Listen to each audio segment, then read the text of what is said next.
That's falling in store for me. Greater He has for me. No more chains holding me down. Now that I've been down, yeah. That's more in store for me. More in store for me. Greater He has for me. No more chains holding me down. Now that I've been found, it is my time to break free. Wanna break free. No more chains holding me. Wanna break free. Glory to glory, glory to glory. Lord, you are taking me. Lord, you are taking me. My hands are reaching, my hands are reaching. You, Lord, carry me. Lord, carry me. Oh, glory to glory, glory to glory. Lord, you are taking me. Lord, you are taking me. My hands are reaching, my hands are reaching. For you, Lord, carry me. There's more in store for me. Greater He has for me. No more chains holding me down. Now that I've been found, yeah. There's more in store for me. Greater He has for me. No more chains holding me down. Now that I've been found, it is my time to break free. Calling me higher, calling me close to a place I never seen. Wanna go deeper on you. Lord, take me deeper into my destiny. It's my desire to commune with you and behold the beauty of your face. I'm moving forward, moving ahead. There's more for me. Yeah. There's more in store for me. Greater He has for me. No more chains holding me down. Now that I've been found. Yeah, I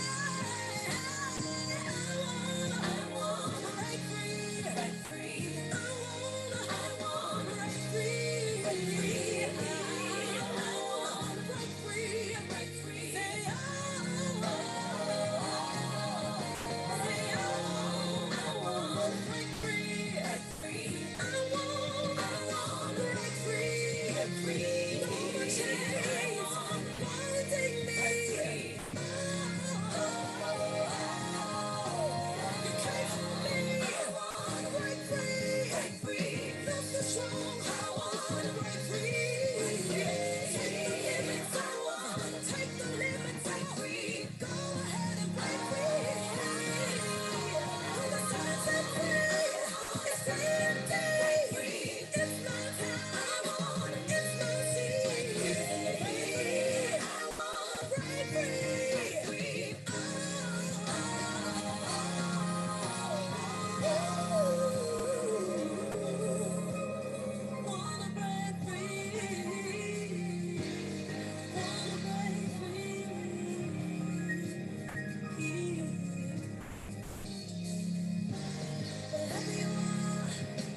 Speak to your spirit, you will be free. Oh.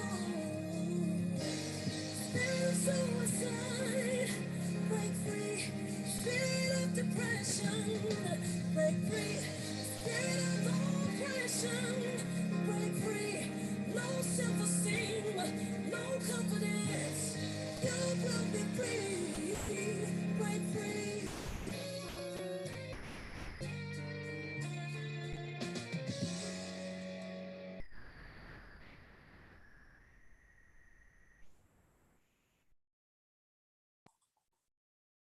Well, hello, everyone, and welcome to Birmingham Bible Church Worldwide. This is our Winning Wednesday, and you have just heard a song by Valerie Giles Smith. This is one of her older songs on her older album, but it's called Break Free.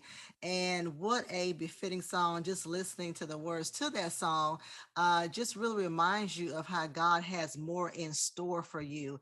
But in order for us to get it, we have to break free from things that are, she mentioned, poverty and depression and even stress. That's what we're talking about on today. And so, what a befitting song. God wants us to live a stress free life. And so, welcome everyone, those of you who are watching on Facebook, on YouTube, also on Twitter, through our church's website, bhambc.org, or through the My Sunday app. However you're watching us, thank you for joining us. We are here every Wednesday at 12 noon Central Standard Time, and we have powerful information that is brought to you by powerful people that is for your life and for your living. And so listen, make sure you share this broadcast. Make sure you text somebody. Make sure you tell somebody of just the great information that is going down today and also on every Wednesday. And so this is what we love to do. We love to inspire you, to educate you, and to motivate you. And so this is, we have a great topic on today. And of course, it is about stress. And I think, when I was looking at this topic and just kind of getting ready for it, I said, I think everyone feels stressed from time to time. We have children, our youth may feel stressed, singles, y'all feel stressed. Parents feel stressed, senior citizens may feel stressed. And, a lot of times different things cause us to stress out. This whole month, we've been talking about money. It's also a financial literacy month. And so we have people talking about investing and budgeting, and you probably looking at your finance like, I'm getting a little stressed right now, just looking at, what I have going in and coming out.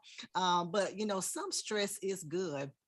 Some is good. It's kind of, helps us to perform our best, do better, motivate us, what have you. But we all know that all stress is not good, and too much of it can be bad for our health, emotionally and physically. And so this month, we are being challenged nationwide to keep our stress levels low and to keep our peace levels high. And so we could not do it. We couldn't do this discussion. When I thought about it, I said, I got to reach out to Valerie. Like, she's the only one I just know who can really do this, just do a great job with this. But she is world renowned. I'm going to speak that, world renowned, licensed professional counselor, about to be Dr. Wilson. And so can't wait for that. But of course, she's been on here before, but welcome to everyone, Valerie Wilson. Hello, Valerie. Good morning, Lady Pam, and I received everything you just said. Oh my goodness. And I can tell that you have probably studied on this topic of stress yourself. That's exactly the direction that I want to take with it today, is being able to make a distinction between that good and bad stress. But first of all, I want to thank you and Pastor Mason for having me on, reaching out to me, allowing me the opportunity to talk about stress management. I think today I'm sitting in we'll be speaking from a humbling place, because as I do minister this word, I'll be ministering to myself, because I've had my own personal experience even here recently with managing stress to the point that my husband had to say, sit down, lay down. And, and I had to be obedient to that, because I knew that he was looking out for my good. And so he makes it very easy to submit. So I tend to do what he says, and he likewise, takes my encouragement, and so we work really well together. I want to even thank him, because he catch me in those moments where at night I might be tossing and turning with some of my thoughts, and he will. And I think I shared this before. He sometimes will create this. Do imagery work with me, or guided imagery work with me, where he's trying to paint this picture of relaxation to get my mind focused on being in a relaxed state, and so I can drift off to sleep. He prays over me when I'm in those type of mindsets, and so I'm thankful for him. And I'm thankful for a group of friends I have available to me who pray with me and support me. And then here recently, I have hired a person for my administrative assistant role. She's been of great assistance to take a lot of things off my plate. So I am actively trying to find ways to manage my stress. So I think that from that place, I am the person to talk about it. So thank you for allowing me to do that. So I'm going to go ahead and bring up my PowerPoint presentation. That's right. Forgive me. So Valerie, hold on. I don't want to. I mean, Oh, yeah, go ahead. but your husband's also working on his certification as well for counseling. Is that right? Nicholas working on. He's actually finished his master's in psychology and currently counsels at a facility where he's helping with counseling at-risk youth. So that's what he does. Our goal is to have him be on full-time with us. And so that's something to be prayerful over, because we do find that we work really well together. I can tell, because he was, I think you were one of his patients when you were talking about, he does this and does that. So he's practicing on her. Exactly. And we do that. And we jokingly say, don't therapize me. Right. That's awesome. We're going to have to get Nicholas on too. I didn't know. Absolutely. He did. He did. Yes, please do pull at him. He's I think he would be a great fit, especially to speak to. He also counsels young men, adult men, and so he has community clients as well, not just at-risk youth. So he would be a great person to speak to that. So awesome. Well, just to get into it, you'll hear some of my anatomy teaching come out of this. I taught anatomy in the massage therapy program. And if some of you did not know, I'm also a licensed massage therapist. And so I tend to think about mental health in combination with how the body works and how the body functions. Oftentimes we may not be aware of how certain mental health issues may also manifest as physical issues or physical pain. So I tend to like to link those together. But as far as stress, what is it? It's often defined as a state of worry or mental tension caused by a difficult situation, and is actually a natural human response that prompts us to address challenges and threats in our lives. But just like Lady Pam was talking about, there's a distinction that can be made between good and bad stress.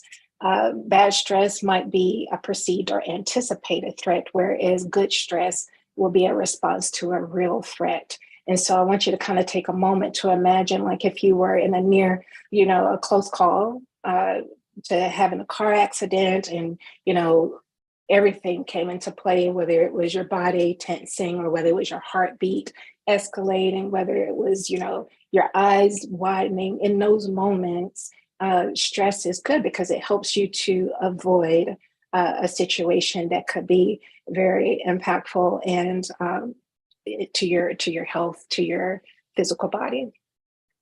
But as far as bad stress, that might be you experiencing worry, staying up late at night, worrying about your adult children and what's going on for them, or worrying about things that are outside your control, worrying about things that are in the future, not even near or close to what you need to be focusing on in the present moment. Though that type of exposure to stress can cause or exacerbate mental health disorders.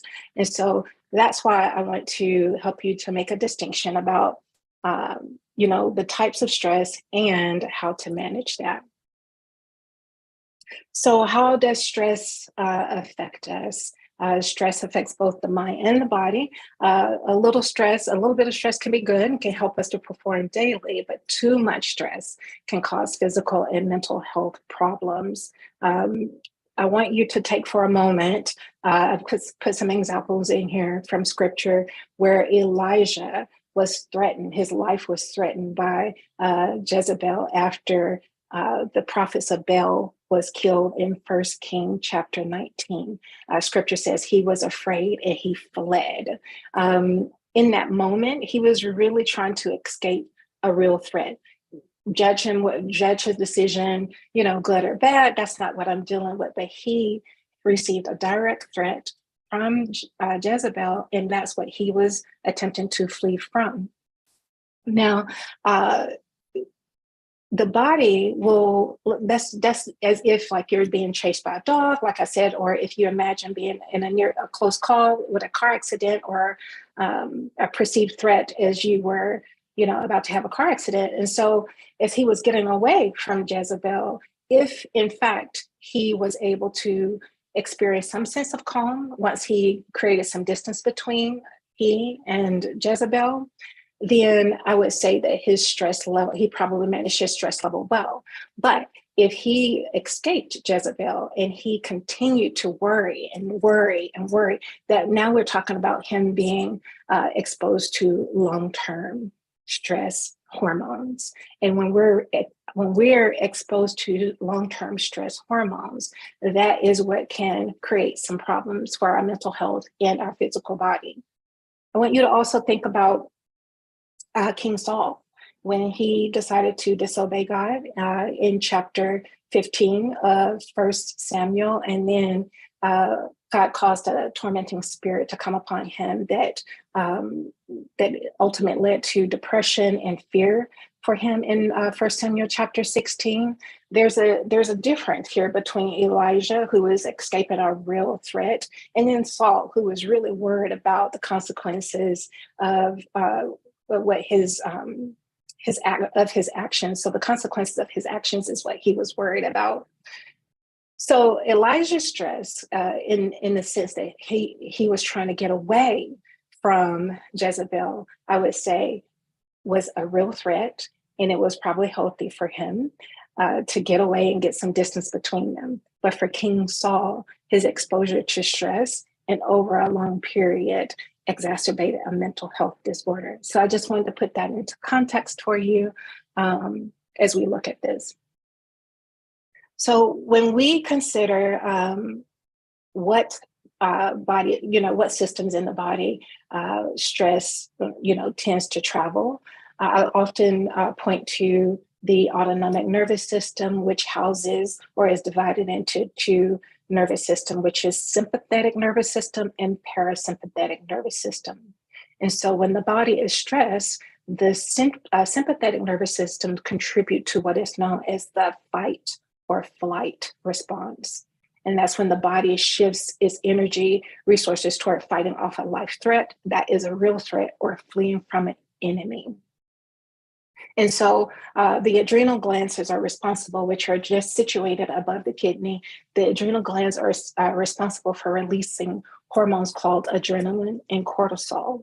Now, what it does is it releases sugar energy for us to be able to have the amount of energy we need to get away from that threat. But if you're in a situation where you're worrying or where you're restless or you're under amount of stress when there's no real threat, that is when it can become very troubling for us. So when we don't use this energy that's released, it often is converted into sugar and stored in the body. And sometimes people wonder, why is it difficult for me to lose weight? I would think about evaluating or assessing with them, what has been your level of stress? So just remember, when the adrenal glands release these hormones, it's intended to help you to escape a real life threat or a situation. So, but if it's not used, then it's stored in the body. I kind of want you to look at the parasympathetic and I'm going to focus on the sympathetic nervous system and help you to understand what happens when we are in a near accident, when we are chased by a dog, when there's a real threat. The sympathetic nervous system is designed to function by dilating the pupils inhibiting salivation, relaxes the bronchi, increases heart rate, slows down digestion, stimulates glucose release. And when that glucose is released, if it's not used, it's converted into sugar stored in the body. Reduces intestinal muscles and adrenaline production. Now, all of these are designed to make sure you're not stopping for a restroom break when you're trying to escape from a dog, right? Or stopping to eat. None of that is going to occur when you're in the fight or flight response mode. And then the parasympathetic functions. This is where we should be on a normal basis, and the parasympathetic nervous response, response factor. This sympathetic nervous system is only designed for those moments where you're faced with real threat. Now, positive and negative stress. And I'll tell you the difference between these two, but it is very common for all of us to experience stress, whether we're receiving a promotion or raise at work, and even starting or taking on new responsibilities on the job. And that has its stress. But as you become familiar with your new job and responsibilities, eventually that stress level is going to reduce, or at least it should. I have worked with people who take on new jobs and that stress level just does not come down. So we talk about considering whether that is the position for them and whether they need to start having conversations with their leaders in determining if there is another job or a set of responsibilities they can take on. Marriage, getting married can have its stress. Being married can have its level of stress. And buying a home, having a child, moving, holiday seasons, and taking academic courses all can be stressors, but those would be stressors that you can manage. You can create some different goals to, and you can work through that stress. But more long-term stress or negative stress can cause you to be exposed to those stress hormones over a long period of time. So conflict in interpersonal relationships, that's just ongoing. Bankruptcy or money problems, being unemployed, having poor sleep hygiene, or children having problems at school, legal problems, divorce, losing contact with loved ones, or the death of family members. These things can expose us to those stress hormones, and we probably need some support. So oftentimes when you find yourself dealing with these negative stressful situations, you want to make sure that you're reaching out for help, for support, whether that is a family member, a close friend, or what have you. It is so important not to try and navigate these things alone. And also, when you're dealing with money problems or unemployment, there are other, I know that Birmingham Bible Church offers financial courses or financial management teachings. And so it would be important to get your hands onto something like that if you're dealing with some financial issues. So some characteristics of the positive stress, just like Lady Pam was talking about, you should be able to make a distinction whether you're motivated and you're focusing your energy. It should be short term and perceived as, I often talk to my clients about, is your stress level manageable? Is it manageable? Meaning, do you have goals established around those things that are of importance or that you have prioritized? Is it taking up, do you feel like you can manage your time while taking care of these things? I look for information like that so that I can understand how they're managing the stress. Now, if they come in and they tell me they're dealing with something that is interrupting their sleep, their eating habits, those things can be concerning. If it is consuming a lot of their thought space, I would be concerned about that. If their performance is decreased, I'm going to be concerned about that. And so my goal is to help someone deal with stress, is to be able to kind of prioritize some situation or whatever their situations are. to set some realistic goals or some smart goals around those particular things, and to be able to let go of things that are outside of their control, which is kind of a hard thing to do. Sometimes our stress can come by way of negative thought processes or mind or pessimistic outlook in life. And so I do work with some clients about, shifting the mindset, trying to find things to be grateful for, trying to identify different positive affirmations they can speak to themselves on a daily basis, as opposed to waking up and having these automatic negative thoughts. All right. So when we face prolonged or a constant threat, or even worse, a vague unknown threat or even perceived threat, instead of it being an advantage, staying in this state becomes a distinct disadvantage. That means our brain becomes affected by the flood of fear-triggered stress hormones. And so if your body is in a constant state, or you're constantly exposed to these stress hormones, what ends up happening, this becomes the new norm for that individual. They think this is the state that they're supposed to be in at all times. And I'll give you an example. So this past week, there was one day I committed to doing absolutely nothing. I had a massage on that day. And I told my husband, I spoke it out loud, that I am not going to do anything today. And he and I was relaxing, and I said, I'm going to lay down for a nap. And then suddenly I sat up and I said, I need to make a grocery list. And he said to me, he's like, lay down. Lay down. And he said it with such conviction. And I was like, laying down. And so I laid down and I slept for about 30 minutes, and I sat up and he was watching a movie, and I started watching the movie, and he was like, well, welcome back. And so I didn't realize how the busyness of life had become my new norm, to the point that I could not even rest, or I found difficulty in resting. And so that's what I want you to kind of be aware of, is what's going on around you. For me, it is running a business, having a full caseload. It is, taking care of family. It is academic work, is teaching class. All of those things tend to go on about 6 days a week for about 12 to 14 hours a day for me.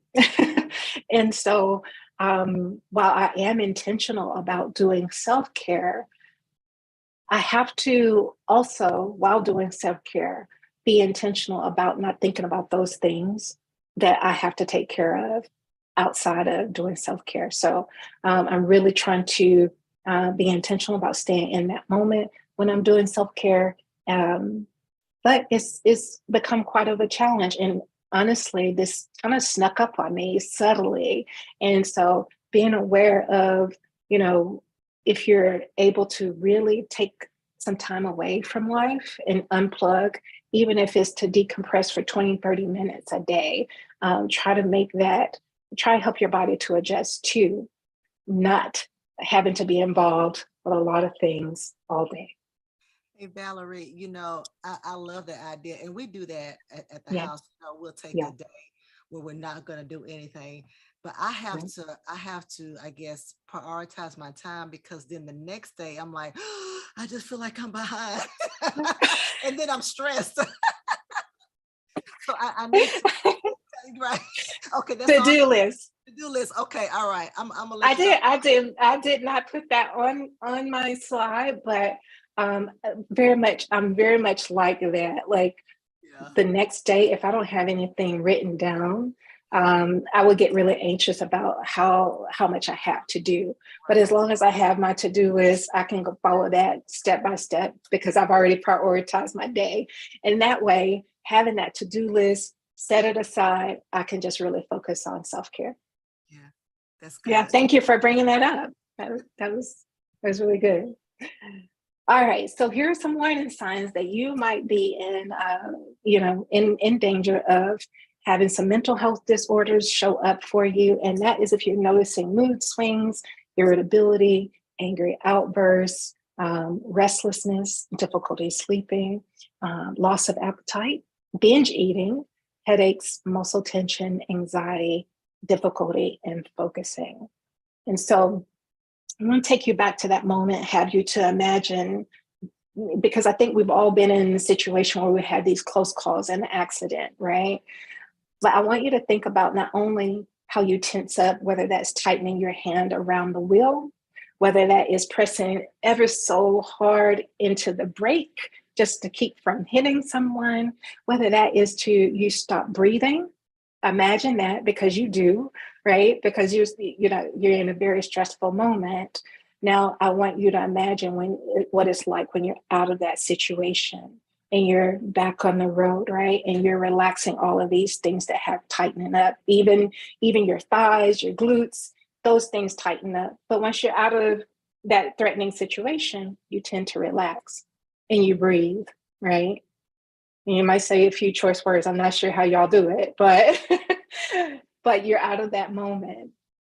Now, what's so hard about, moments like that, like it is something that you can see, is something that you can imagine. But when you're worrying, like there's not a threatening situation present for you to avoid. So I think that's why we have to be really aware of our state of mind and our bodies so that we can recognize when we're in situations where we could be exposed to these stress hormones over a long period of time. So some strategies for managing stress, and all of this is in addition to what I believe has helped me, and that's prayer, that's devotion and meditation. Prayer and devotion and meditation is going to help you to maintain a constant conversation with God about the direction of life. It's going to help you to memorize scripture, even if you're not into, where you can recall the whole scripture and you just comes, it comes to you paraphrase. That's really good as well. But because it's in those moments that you can recall the promises of God, in what He wants for you in these moments of stress. I think about King David, Saul, even how they called out to God in these times where they were really distressed. Elijah called out to God, and he was just pleading with God to take his life. So, I call out to Him because I do believe He will answer according to Psalm 86.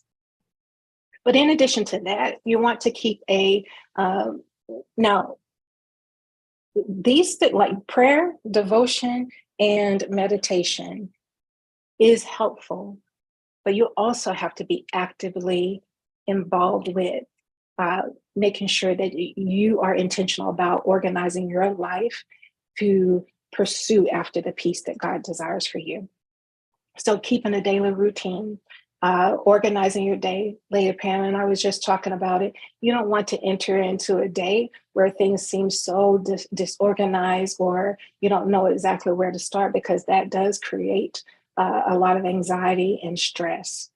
You want to be able to connect with others. And I would say connect with people who pour into you, and you can pour into them. If there are people in your circle who seem to be draining you and just you kind of coming to take things and always leaning on you, depending on you, you might want to evaluate those type of relationships so that you can manage your stress and protect your peace. Eat healthy as best you can. Get as many fruits and vegetables, or I am particularly loving the Mediterranean diet that has a lot of vegetables and protein. That has worked really well for me because I do have some sensitivities to dairy product and bread. So find what works well for you. Get plenty of sleep. I cannot stress this one enough. Pay attention to your bedtime routine. If you are on your phone moments before you go to bed, there is a blue light exposure that can affect your sleep patterns. So trying to disconnect from your iPhone, your cell phones, at least a couple hours before your bedtime would be ideal. Do some, gentle stretches before bed that helps with sleep. Or if you are exercising, I'm not sure, the like the amount of hours. I know there's been some debate about whether to exercise before bed, but I've found that even with me exercising at least a couple of hours before bedtime, that helps me to sleep. So developing good sleep habits is very important. Exercising regularly can promote good sleep habits and reduce stress as well. Limit your time following the news. In these past years, there has been a lot of things occurring that just trigger the stress response and create anxiety, anger, fear, all of those things. Limit your exposure. I think I've mentioned before how these news outlets are on a loop. So you tuning in all day is just not necessary. A good 30 minutes, if that's what you have to do, a good 30 minutes on the news I think would be sufficient. Also, limit your social media use as well. This is something that I have found to be particularly helpful to me. I've taken a break for quite some time because you hear about different people's stories. Sometimes um, the news is or the posts that you see out there can trigger different feelings for you, and then before you know it, you're involved in a lot of people's lives. And for me, I'm already involved with people's lives most of the day. And so social media doesn't really work well for me to be engaged with a long period of time. So I've chosen to unplug a little bit. Decompress or take a nap for 20 to 30 minutes a day. And I mean, try to focus on doing nothing in these moments other than to breathe, to listen to some music, maybe to, let your family know. And my kids were, when they were growing up, they were very, very familiar with my routine. Like, hey, mommy is going to take 30 minutes. I'm going to spend some time by myself. Don't come knock on this door. Y'all can take care of yourself. You eat breakfast, go to your room, watch a show, read a book, whatever. They have their assignment. And so they were very familiar and very respectful of my time. So don't assume that your family always need you to be plugged in. It just could be you needing to communicate with them what you need in that time.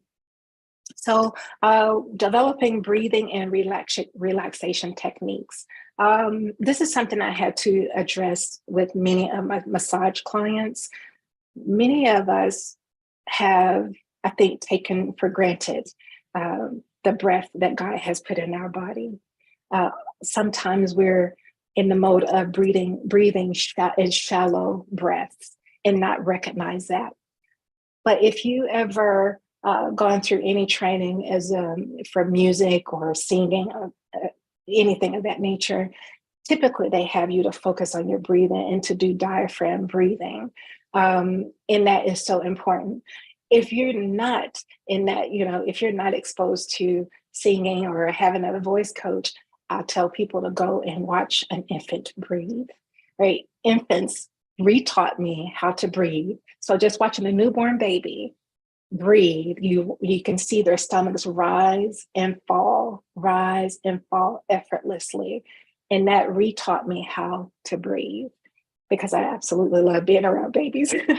And so pay attention to how they're breathing. We should be taking full breaths in and full breaths out. That reminds us of the relaxed state we should be in. So, yeah. Hey, I just want to add on that breathing. I knew of someone. She was Oriental. I think she believed in acupressure, whatever, and she would always Mm-hmm. say, like breathe in for 4 seconds and breathe out Mm-hmm. for 8, or you can breathe in for 3 or out for Mm-hmm. 6. But it Mm-hmm. goes along with the deep breathing, because Yes, we're always just kind of shallow breathing, and don't take the time to really just relax our bodies. And so I just wanted to, right. yeah, to add that too. And that's so important because the responsibilities we have day to day, whether that is going to work or handling various tasks, that is that requires of us to put our energy into that, and we don't realize how our breaths are change. And so just kind of coming back to our baseline and really focusing on breathing could be so important. Yeah, that is called box breathing, which she's talking about breathing for out 7 or 6, and then breathe in 4. All right. So I put one of my favorite scriptures on here. When I am in distress, I call to you because you answer me. I think I shared before that there was one day my husband, who I normally call if I'm in distress, or a close friend of mine, she was not available. And they decided not to be available on the same day at the same time. But they have their lives. They have their lives, and the people around you have their lives. So who do we call on? I think it's so important that your initial response be to call on God and see what He has to say. And I remember just opening up the scripture, and I was like, through the Bible app, the scripture that was for that day, it spoke to my situation, and so I went to read the whole chapter. I was like, that's the word I needed. That is what I needed. So He's timely in that way. So that is my ultimate resource. And then I found a resource that can really help as well. And this resource does work you through breathing, addressing automatic negative thought processes. And so one of the techniques in here is grounding. And I really like that. That's where you're focusing on breathing and imagining being, stable in the present moment. And unhooking is something else. Like, you have situations that might come up in your life that will just pull you in, and you will have a reaction to it. Unhooking is saying, like, take a step back, look at that situation more realistically. And this is I provided the link here, and I'll send it to you as well, Lady Pam. But this was issued by the World Health Organization, and it's a bit of a manual, but it's animated, and it kind of talk you step by step. So taking a few pages a day may even be helpful. And there's my contact information if I can answer any questions around stress. It's kind of hard to capture all of what I would want to capture around stress management, mainly because there's even research out there how exposure to stress hormones can mutate genes and cause breast cancer. So I just had someone was telling me about a situation like that. They did not have their family, they had a parent who had breast cancer, but it was determined that they did not have the gene. And the doctor was having conversation with her about her stress level, and about how stress hormones can mutate genes. And so really, I think it's something worthy of do a deep dive research of your own and learn more about how to manage your stress, and really be intentional with that so that you can be well, live well, and peacefully. Amen. Valerie, this was great as always. You never disappoint. When you started off and you were talking about Elijah and Saul, and I knew about Elijah, we've Mhm. heard messages, and then and Saul, but really, just especially when it comes to Saul, the long-term effects of, if you keep having stress to the point, they had to hire David to play soft music.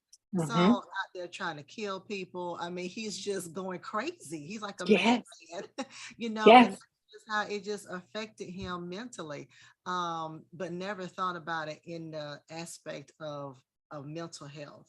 And if we look at some of our lives, well, sometimes this overload of stress has caused things in our lives. If we just kind of step back and just kind of look at our, I don't know, our relationships with people, or just our physical. Like you said, I didn't know that long-term stress can turn into sugar, which turns into fat, and it's just sitting up Mhm. in our bodies. And you're thinking, I'm on all these diet plans, and I'm doing this and doing that, but we haven't eliminated the stress factor. Stress.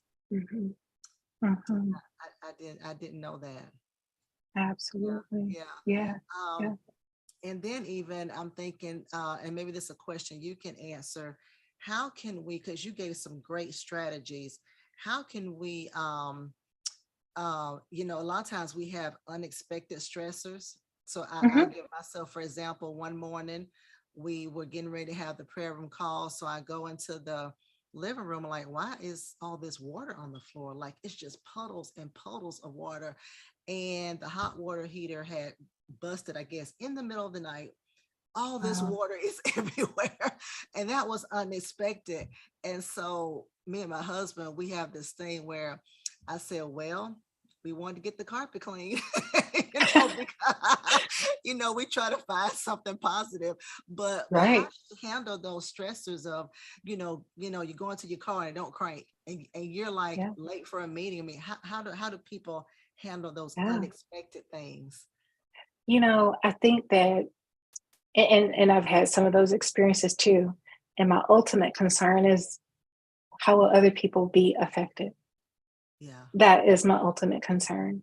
Um, However, there are going to be those times where you just might have to cancel a meeting, or just not show up, and you have to be okay with that. But I realize that some people may not be okay with that, because the thoughts go into, what are they going to think of me? Are they going to think I'm not reliable?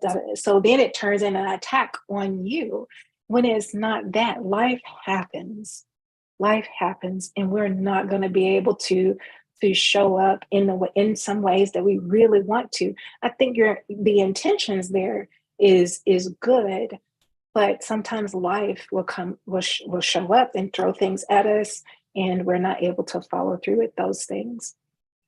And then other moments, if possible, if you could, call someone. Like if it's a car situation, if you have to create I think staying solution focused is one thing for me. Like, solution focus help pulls me out of those stressful moments. Like if I have to reorganize something, because life has thrown something at me, I get into a space where it's like, okay, what do I need to move around? What do I need to take off my plate? Um, and be okay with that. Yeah. No, that's good. Just creating first of all, and you talked about shifting your mindset and then Hmm. creating a solution. Okay, this is Hmm. happening.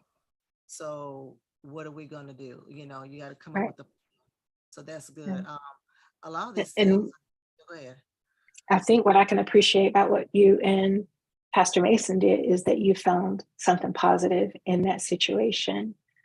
Um, and that is you integrating that experience in your life. It's happened.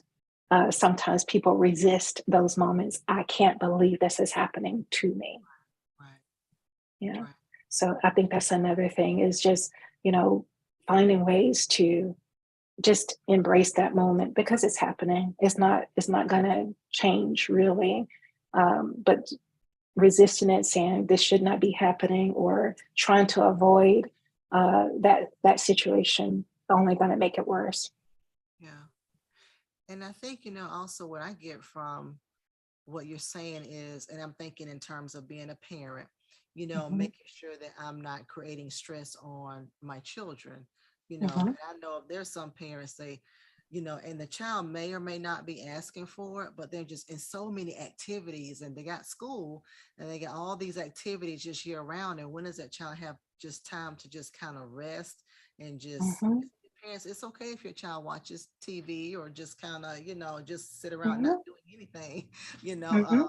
even though we're like, you're not doing anything, you should be cleaning your room, you should be doing this, but I have to make sure I'm not creating stress on my children or people around me. Absolutely. I think one of my sons actually was involved with football from since he was 7 all the way up through high school. and we were always traveling. But when we moved to Arizona, we just like, you take the year off, take the year off, get adjusted to the heat, and it's okay. Sometimes we think our kids have to be involved with a lot of things all the time. It's okay for them to have moments where they can just take a break, and even implementing that a part of your day to day. Like when you choose to, take 20, 30 minutes to decompress, get them in the mode of relaxing during that time as well. Make it a part of their daily habit to do that so that they know what a relaxed state feels like. And I come from the household where it's like, if you should be doing something with your time, you should be productive. That was the message. And when I wasn't doing anything, even as an adult, when I was doing nothing, I would feel guilty about doing nothing. Right. So really normalizing that it's okay to take this time to be still and to rest. Yeah. And I think we're conditioned like that. If we're sitting down, we Mhm. think, I'm supposed to be doing something. There's something I'm supposed to be doing. And our mind just can't fully rest, Yeah, because we're focused on the next thing or what we should be doing. And at that moment, you're doing what you're supposed to be doing. You're resting. right. Exactly. Yeah. Yeah. So Yeah. this was good. There was another thing. I ran into, there was someone that we go see. She's a physical therapist, and Hmm. she has I forgot what she is in, but she's majored in something. But anyway, she told me that counting, if you're laying in bed at night and if you're counting, maybe you know about this, that you can't count and worry at the same time. So if you just kind of Hmm. just start counting, I said, oh, that's where they get counting sheep from. I said, I never made the correlation, Yeah. but that's something to do kind of at night, as you're counting Hmm. music. Have you heard of anything like that, or? Well, I have. It doesn't work for me. Okay. So I I pray, and I find that as I'm praying, I start drifting back off to sleep. Drifting off to sleep. Hmm. Okay. Hmm. Yeah. So that has, but it's, counting, doing some relaxation. I also like to use, and I think I've mentioned this before, the Calm app. It has different nature sounds on there. It has uh, guided meditation on there where it's helping you to focus your breathing, like what you were talking about, the box breathing, breathe in 4, out 7, and back in 4. That's on the Calm app. So really, and also the Insight Timer app. Those are two apps that I really like that really helps you to focus on relaxation. Yeah.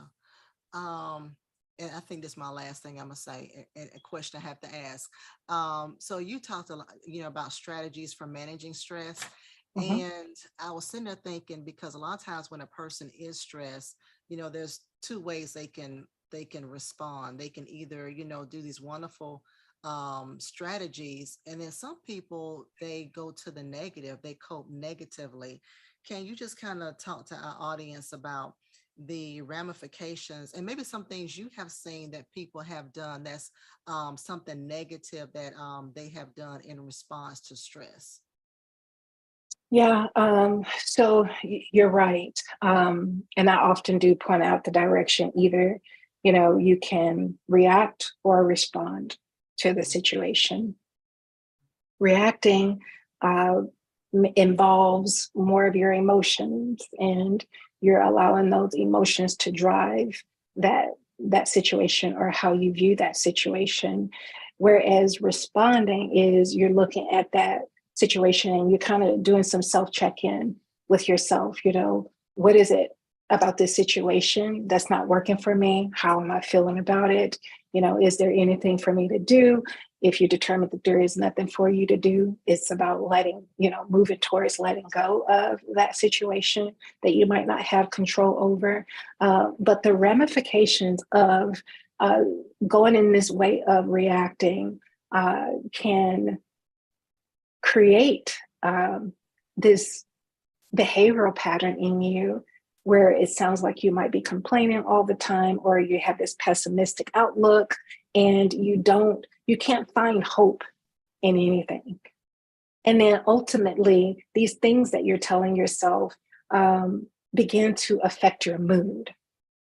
I was talking about earlier how you begin, if your thought about not being able to show up for a meeting is, you're concerned about how others might be, others might perceive you, and then that attack becomes, you start to attack yourself, like, how will they perceive me? They're going to think I'm unreliable, so on and so on.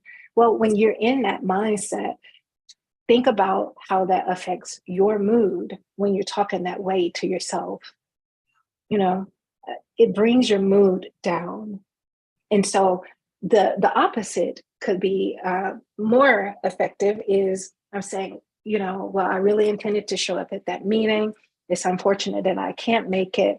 But I do know that, my work ethic has always been strong, like reminding yourself of who you are as a person, then focusing on the things that you are not in that moment, using that moment to define your character. Like, stop using those moments to define your character. That's good. Because if you were to evaluate your life in whole, you might find that you do really well at your work. Right. Mm-hmm. Yeah. So, but we don't remind ourselves of that. Yeah, you're right. It goes back to that self-talking, just talking to yourself. Yeah. I think you mentioned just really speaking positive of yourself. Mm-hmm. And that's Mm-hmm. good. That's so important. I Yeah. like that. React or respond. Which one are Mm-hmm. you gonna do? That's good. Yes. Yeah. Well, everyone, I have left Valerie's information up there, so y'all can please make sure you write it down.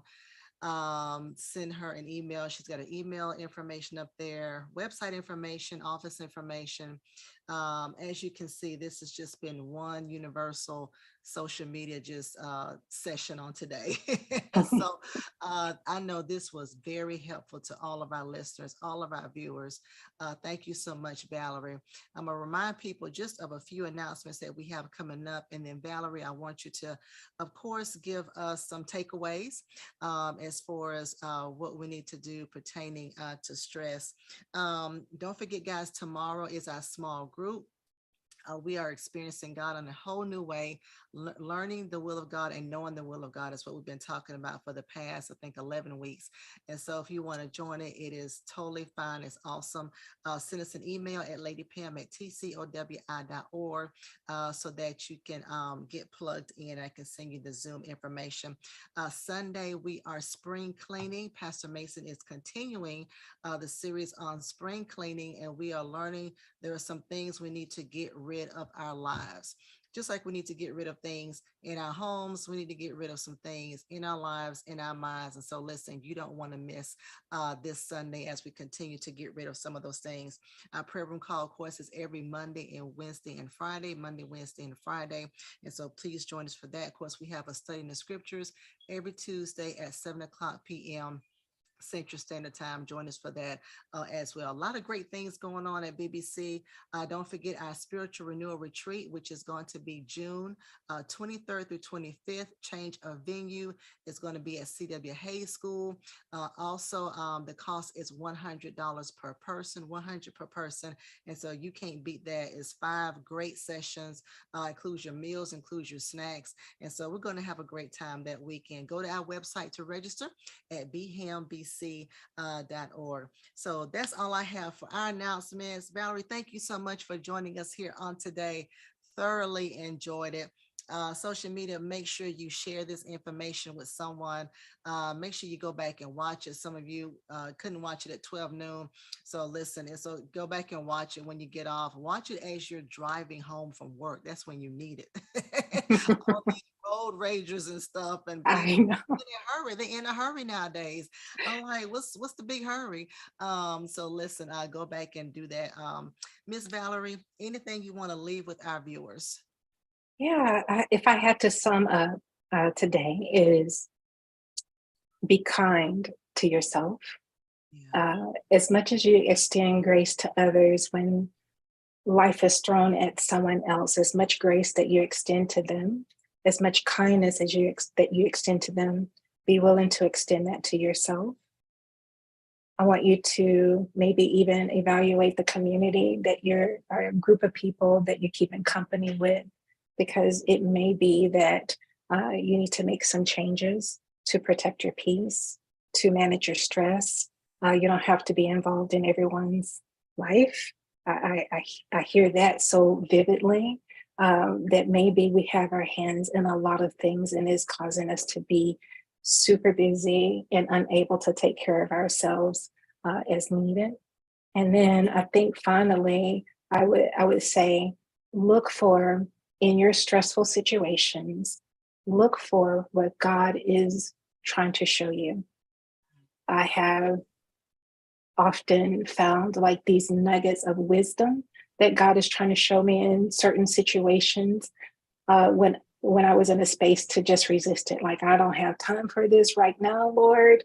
But in that, because it's not going anywhere, take a moment, take a close look at it, and find that nugget of wisdom that can help you to grow in your character or to move more freely in life. That's awesome. You're right. And a lot of times I will say that, okay, God, what are you trying to teach me? Mhm, Because it's a lesson. There's a lesson in there somewhere. mhm. Also, great. Thank you so much for those wonderful takeaways and just this wonderful presentation overall. Of course, listen, everybody, make sure you reach out to Valerie if you need something more detailed, something more in depth. You want a one-on-one session, please make sure you reach out to her and her lovely staff. That's all we have for today. Have a wonderful Wednesday. Be blessed, be safe. And until next time, we'll see y'all guys next Wednesday. Thank you, Take Valerie. care, guys. Yes, you're welcome.